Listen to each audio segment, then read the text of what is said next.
아담의 계보에 보면 10명의 족장들의 이름이 기록되어 있습니다. 그리고 꼭 같은 패턴으로요. 모두 몇 세를 살고 죽었더라 이렇게 이제 표현하고 있습니다. 그러나 유일하게 한 사람은 죽지 않았다라고 말씀을 하고 있습니다. 여러분, 어떻게 사람이 죽지 않을 수 있습니까? 우리 머리로는 이해할 수 없죠. 모든 사람이 죽는 것은 너무나 당연하지 않습니까? 그런데 아담의 계보에 나오는 한 사람은 죽지 않았다. 히브리서에 보면 죽음을 보지 않았다 이렇게 표현을 하고 있습니다. 그래서 어떻게 사람이 죽지 않고 영원히 살 수 있단 말인가? 근데 이제 성경에는 두 사람이 죽지 않았다 그러죠. 본문에 나오는 에녹과 엘리야 선지자입니다. 우리 주님은 죽음을 맛보셨습니까? 우리 주님은 정말 실제로 죽음을 맛보셨죠. 그래서 죽음을 맛보지 않은 사람은 이 세상에서 유일하게 두 사람, 에녹과 엘리야입니다. 그런데 어떻게 죽음을 보지 않을 수 있을까 하는 건데요. 그 해답을 24절에 말씀합니다. 24절입니다. 에녹이 하나님과 동행하더니 하나님이 그를 데려가심으로 세상에 있지 아니하였더라 라고 말씀합니다. 하나님께서 에녹이 죽기 전에 그를 하늘나라로 데려가셨기 때문에 그가 죽음을 보지 않았다라고 이렇게 말합니다. 히브리서 11장 5절 상반절에도 말합니다. 믿음으로 에녹은 죽음을 보지 않고 옮겨졌으니 하나님이 그를 데려가심으로 다시 보이지 아니하였느니라 라고 합니다.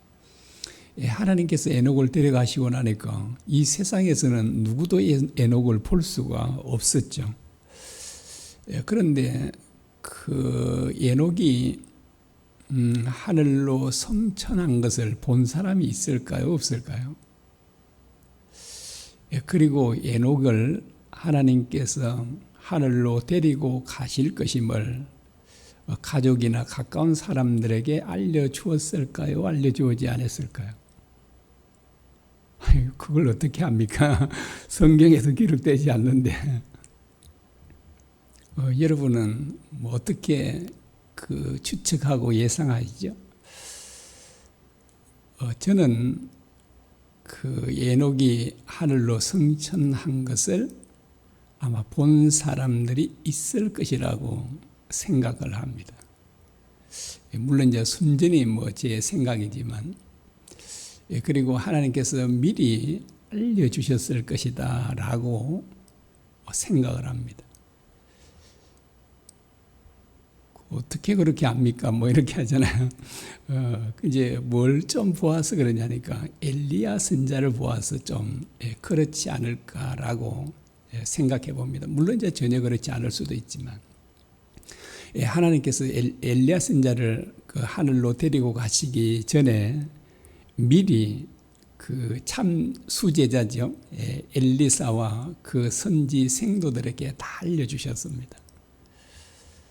그리고 엘리야 선지자가 하늘로 승천한 것을 그의 제자 엘리사는 친히 목격했습니다. 그러니까 이제 끝까지 이제 따라오지 말라 했는데 끝까지 따라가잖아요.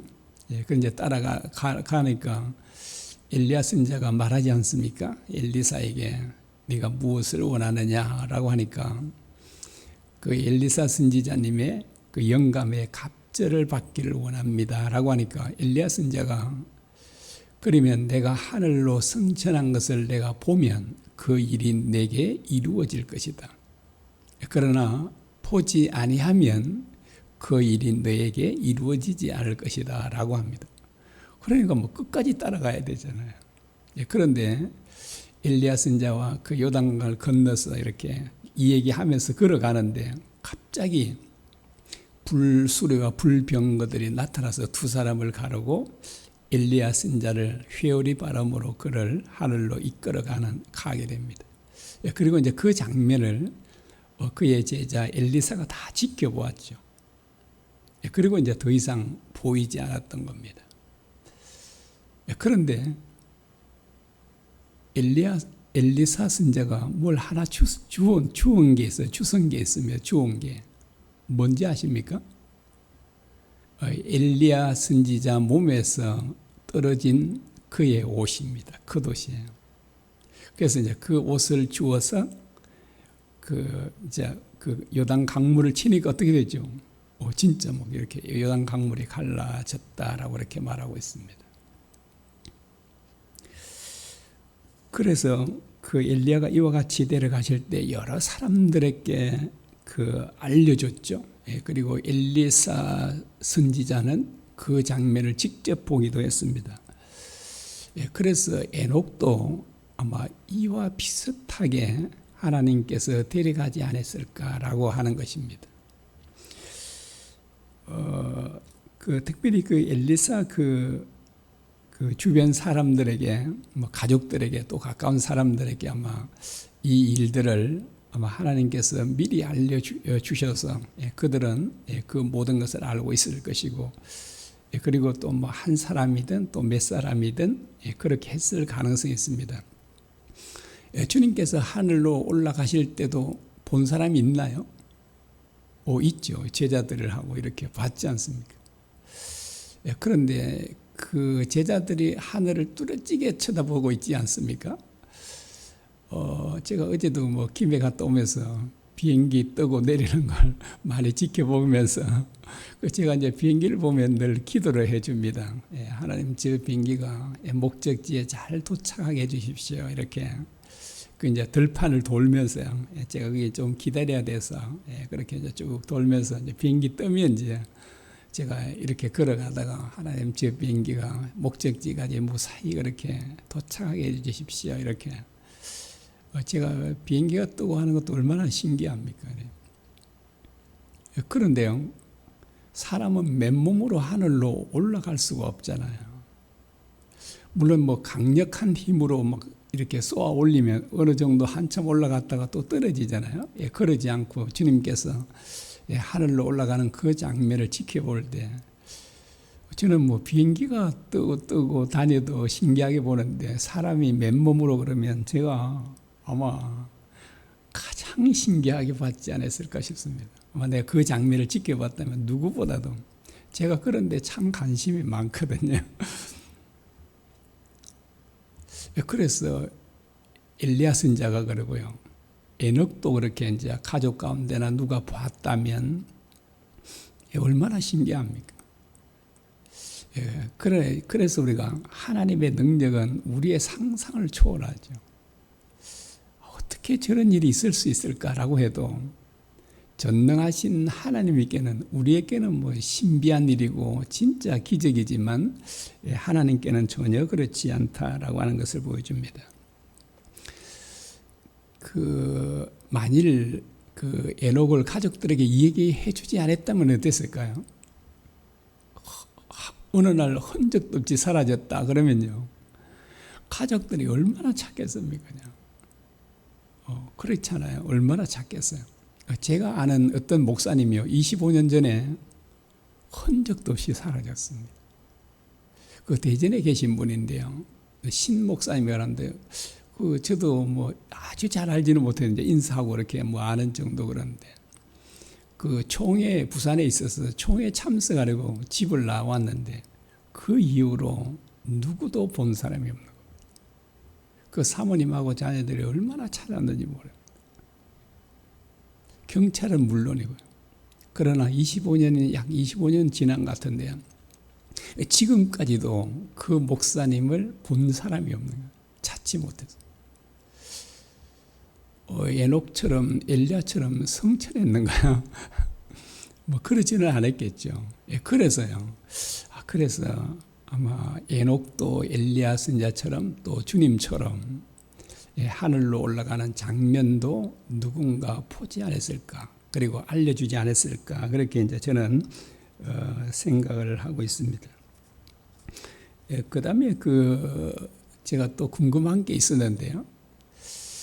에녹이나 엘리야 선지자가 변화된 몸으로 갔을까? 아니면 그냥 그 몸, 이제 우리와 같은 이 몸으로 하늘로 올라갔을까? 여러분 어떻게 생각하시죠? 그 에녹이 몸이 변화돼서 갔을까요? 아니면 그대로 지금 우리와 같은 그 몸 그대로 갔을까요? 저는 이것도 저는 변화돼서 갔으리라고 저는 생각을 합니다. 그 첫 번째 이유 중에 하나는 지금 현재 우리의 몸은 이 세상에 적합하게 지어졌죠. 그런데 하늘나라에는 이 몸이 적합하지 않다고 생각하기 때문에 아마 엘리야와 그 에녹은 변화된 몸으로 갔을 것이다 라고 그렇게 저는 생각합니다. 그리고 그 증거 가운데 하나가 아까 앞에서 말씀드린 것처럼요, 엘리야 몸에서 그의 겉옷이 떨어졌잖아요. 이 말은 무슨 말인가요? 엘리야 선지자가 옷을 입고 갔다는 말이에요? 벗고 갔다는 말입니까? 벗고 갔다는 거죠. 그래도 속옷은 떨어졌단 말이 없지 않습니까? 그런데 옛날에는 거의 속옷을 입지 않았거든요. 지금 이제 우리는 그렇죠. 통옷이고 그렇잖아요. 주로 겉옷을 입고 이제 이렇게 하는 거니까. 그래서 엘리야 선자는 옷을 입고 가지 않았습니다. 그래서 이제 우리 몸으로 간 것 같으면 옷을 입고 가야 되잖아요. 당연히요. 그런데 옷을 벗고 갔다는 것은 그의 몸이 어떤 변화가 일어났을 것이다 라고 하는 것입니다. 그 다음에 이렇게 말씀하죠. 하나님이 그를 옮기셨으니 라고 하는 이 옮기셨으니 라고 하는 이 헬라어는 바뀌다, 변화되다 라는 그런 뜻을 가지고 있습니다. 옮기셨으니 이 말은 뭐라고요?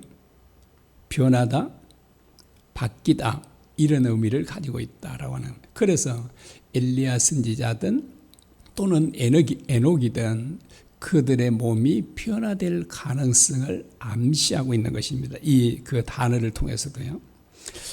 그래서 이 에녹과 엘리야는 물론 이제 주님처럼 이제 영원히 죽지 아니할 신령한 몸으로 변화됐는지 안 되는지 그거는 알 수가 없지만 제가 보기에는 어쨌든 지금 현재 우리 몸과 같은 몸이 아니라 어떤 변화가 일어났음은 분명해 보입니다. 그래서 이제 이거는 또 순전히 제 추측입니다. 아마 주님처럼 그렇게 신령한 몸으로 변화되지 않았을까라고 하는 것입니다. 그렇지 않으면 이제 어떤 또 다른 모양으로 변화됐을 것이다라고 합니다. 또 질문이 또 생기죠. 그러면 왜 하나님께서 에녹과 엘리야 선지자를 데리고 가셨는가? 죽음을 보지 않고요. 그 이유가 뭔가라고 하는 것인데요. 이제 제가 생각입니다. 다른 분들 어떻게 생각할지 모르지만 죽음 저편에 영원한 세계가 있음을 우리들에게 보여주기 위함이 아닌가라고 그렇게 저는 생각을 합니다. 얼마 전에도 그렇게 이제 누구에 들었는데요. 사람들이 그러더라고요. 사람은 죽으면 끝이지 그러더라고요. 대부분 그렇게 생각하잖아요. 대부분 죽으면 끝이다라고 하지 않습니까? 그러나 하나님께서는 죽음으로 끝나는 것이 아니라 영원한 삶이 있다고 말씀해 주신 것입니다. 이것을 보여준 것이 에녹과 엘리야입니다. 그런데 에녹 한 사람만 보여줘도 되잖아요. 그런데 엘리야를 보여주셨지 않습니까? 엘리야를 해서. 왜 그랬을까요? 그래서 우리는 성경에서 알고 있죠. 두 사람은 정인의 숫자라 그러지 않습니까?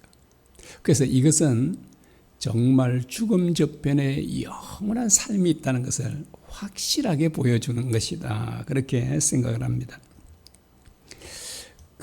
성경도 또는 우리가 현실도 모든 사람은 다 죽지 않습니까? 이제 죽음은 절망이잖아요. 절망 가운데 살아가고 있는 우리들에게 하나님께서는 그 대표로요. 엘리야, 에녹 딱 보여주는 겁니다. 너가 이 사람들을 봐라. 사람은 죽음으로 끝나지 않는다. 요즘에는 화장을 하잖아요. 화장이 하면 문제잖아요. 이제 죄밖에 없잖아요. 그런데 죄를 보면 이 죄도 나중에 썩어서 없어지거든요. 네. 어떻게 사람이 살 수 있단 말인가? 하나님께서 바로 에녹과 엘리야를 보라라고 이렇게 제시해 주고 있습니다. 왜 하나님께서 특별히 에녹과 엘리야를 데려가셨을까요? 에녹을 왜 데려갔죠? 그렇게 이제 보니까 오늘 본문에 보니까 하나님과 동행했기 때문이다라고 말합니다. 이렇게 말합니다. 모두셀라를 낳은 후 300년을 하나님과 동행하며 자녀를 낳았으며 24절에 에녹이 하나님과 동행하더니 라고 말합니다. 여기 이제 오늘 본문에서는 하나님과 동행했다라고 하는데 히브리서는 어떻게 표현하죠? 하나님을 기쁘시게 했다라고 하는데 이 말은 동일한 의미를 가지고 있습니다. 동행한다는 말은 무슨 말인가요? 이거는 뭐 글자 문자 그대로요. 함께 걸어갔다 이런 의미입니다. 함께 걸어갔다. 그리고 이제 이 말은 하나님과 깊은 교제를 나누었다는 것을 의미합니다. 마치요. 부부가 한 방에서 잠을 자는 것처럼 부부가 친밀한 교제를 나누는 것처럼 하나님과 교제를 나누었다라고 하는 것을 말씀하고 있습니다. 이런 말을 여러분 많이 들어보셨죠? 그 오래 산 부부는 어떠하다고요? 부부는 닮는다 이렇게 하잖아요. 그래서 하나님과 그런 정말 부부처럼 깊은 교제를 나누면 하나님을 저절로 닮게 되는 것입니다. 아마 에녹은 정말 하나님을 닮았을 것입니다. 에녹의 하나님의 마음이 에녹의 마음 같고요. 또 하나님의 생각이 에녹의 생각하고 하나님의 행동이 에녹의 행동과 같았다라고 말합니다. 당시도 뭐 죄악이 관영했죠. 모든 사람들이 악을 행하고 살 때 이 에녹은 정말 하나님의 말씀을 쫓아 어렵게 산 거죠. 그러니까 이런 삶을 하나님께는 정말 기뻐하시는 것입니다. 그래서 아마 그 하나님께서 에녹을 보실 때 얼마나 예뻤을까요? 진짜 자신과 동행하면서 늘 자신의 뜻을 쫓아 살아가는 이 에녹이 얼마나 사랑스럽고 이쁘고, 그래서 이제 빨리 데려가는 거죠. 그러면 하나님과 그렇게 동행한 사람 다 빨리 데려갑니까? 물론 이제 그렇잖아요. 그들이 이제 대표로 뽑힌 것입니다. 그런데 여러분, 이런 삶이 어떻게 가능하죠? 히브리에서 이제 그 해답을 말해주기를 믿음으로라고 합니다. 자, 믿음으로 에녹은 죽음을 보지 않고 옮겨졌으니라고 합니다. 그리고 믿음이 없이는 하나님을 기쁘시게 못하나니라고 그렇게 말하죠. 그래서 믿음으로 이 모든 삶이 가능하다라고 하는 것을 보여주고 있습니다. 정말 하나님께서 살아계시고 그분이 죽은 자도 능히 살리시는 하나님을 실제로 믿으면 순종의 삶은 얼마든지 가능하죠. 우리가 아브라함을 통해서도 우리가 볼 수 있지 않습니까? 그러면 이 에녹이 얼마나 위대하고 정말 대단한 일을 했습니까? 에녹은 정말 어마어마한 일을 했습니까? 성경에는 그렇게 기록되어 있지 않습니다. 에녹이 한 일이 뭐라고 표현하고 있죠? 히브리서도 그러고 오늘 본문에도 그러고 이 에녹이 한 일은 뭐예요? 자녀를 낳고 기르면서 하나님과 동행했다 이 말밖에 없어요. 아니, 자녀를 낳고 기르는 거 이게 위대한 일인가요? 정말 위대한 일이죠. 여러분, 자녀를 낳고 그 자녀를 하나님의 사랑과 말씀으로 잘 양육하는 것은 어떤 일보다 중요합니다. 그래서 하나님께서 가장 기뻐하는 일은 뭘까요? 가족을 사랑하는 것. 특별히 자녀들을, 특별히 자녀를 사랑으로 하나님의 말씀으로 잘 양육하는 것. 이거 한 가지 하고 가도 됩니까? 네, 되는 겁니다. 에녹 그거 하고 갔잖아요. 그런데 하나님께서 그처럼 기뻐하시는 거예요. 에녹의 자녀들이요, 에녹을 볼 때 어땠을까요? 아마 그들은 진짜 우리 아빠는 하나님을 닮았어. 여러분, 이보다 자녀들로부터 큰 칭찬이 없겠죠. 그래서 자녀들이 우리를 보고요, 우리 아빠는 정말 예수님을 닮았어, 우리 엄마는 진짜 예수님을 닮은 것 같아, 이 소리를 듣는다면 우리는 정말 바른 신앙생활을 하는 겁니다. 그래서 아마 에녹의 자녀들은 자기 아버지를 볼 때 진짜 우리 아빠는, 우리 아버지는 진짜 이 하나님을 닮았어, 그러지 않았을까요? 이게 이제 우리가 어떻게 신앙생활을 해야 되는지를 보여주는 겁니다. 우리가 밖에 가서 막 동네 사람에게 온갖 걸 잘한 사람이 있잖아요. 집에 와서는요, 막 아이들 혼내고 막 아내를 폭행하고 이런 남편들이 들어 있잖아요. 이거는 정말 그리스도인으로서는 빵점이잖아요. 그래서 밖에서는 뭐 때로 좋은 소리 못 듣는다 하더라도 가족들로부터 진짜 우리 엄마는, 우리 아빠는 정말 예수님을 닮은 것 같아, 아마 친구들에게, 사람들에게 이 얘기 할 수 있다면 우리는 정말 하나님을 바르게 섬긴 것이다 라고 하는 것입니다. 자, 이런 삶은 어떻게 가능하다고요? 하나님과 깊은 교제를 통해서 가능함을 보여줍니다.